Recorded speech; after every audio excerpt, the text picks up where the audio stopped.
exist. To address this, the proof developed by Hans Hermann Hoppe, based on property rights in line with Locke's principle of original appropriation, together with the non-aggression principle, not only proves satisfactory in establishing optimality, but also leaves no room for intervention. In this regard, Hoppe states, any deviation from this set of rules implies, by definition, a redistribution of property titles, and thus of income, from producer users and contracting parties to non-producer users and non-contracting parties.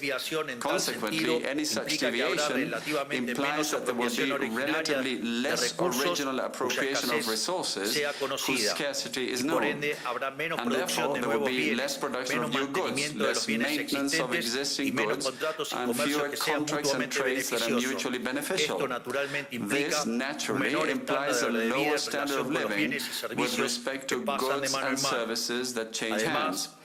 Moreover, the postulate that only the first user of an asset acquires property rights over it, not the last one, ensures that productive efforts will be as high as possible at all times. Likewise, the notion that only the physical integrity of property and not its value must be protected guarantees that every owner will undertake the greatest possible value-producing efforts, that is to say, efforts to promote favorable changes in the value of property and to prevent or counteract any unfavorable change in its value. Therefore, any deviation from these rules entails a reduction in productive efforts at all times. Note that by relying on private property rather than on excess demand functions derived from optimization exercises, this approach allows an optimal reach without the need to use esoteric assumptions that later serve as justification for state intervention. This also avoids falling into the empirical absurdity of the second theorem of welfare economics, which posits independence between production and distribution, as if choosing between capitalism and communism were neutral in terms of outcomes. So, having demonstrated that the institutions of free enterprise capitalism, supported by natural rights, Locke's principle of original appropriation, and the non-aggression principle are not only just but also efficient, at least in static terms, it is now time to show that free enterprise capitalism displays these same properties in dynamic terms as well. As early as 380 BC, Xenophon pointed out that economics is a form of knowledge that enables men to increase their wealth, while arguing that private property is the most beneficial vehicle for the life of individuals.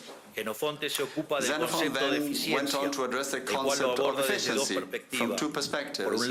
On the one hand, from a static viewpoint, he defined efficiency as the management of available resources aimed at avoiding waste, while highlighting the benefit of private property by stating that the master's eye is the best way to fatten his cattle.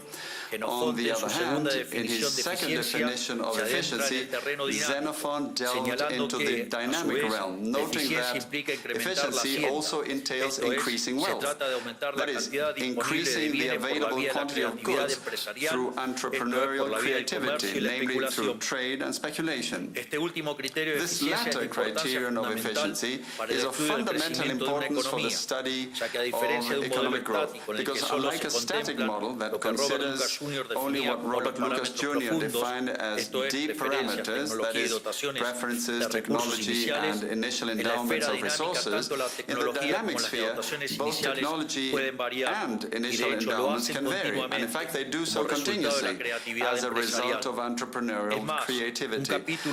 Moreover, the institution of private property deserves a separate chapter. By pivoting on it, the Austrian School of Economics, from Mises, Hayek, Rothbard, Kester, and Hoppe to Jesus Huerta de Soto, has demonstrated the impossibility of socialism, thereby dismantling the ghostly idea of John Stuart Mill that postulated independence between production and distribution, a form of academic deafness that led to socialism and cost the world the lives of 150 million human beings, while those who managed to survive the terror did so in absurd poverty. In line with the previous remarks and consistent with Xenophon's second line of analysis, economic theory has identified four sources of economic progress.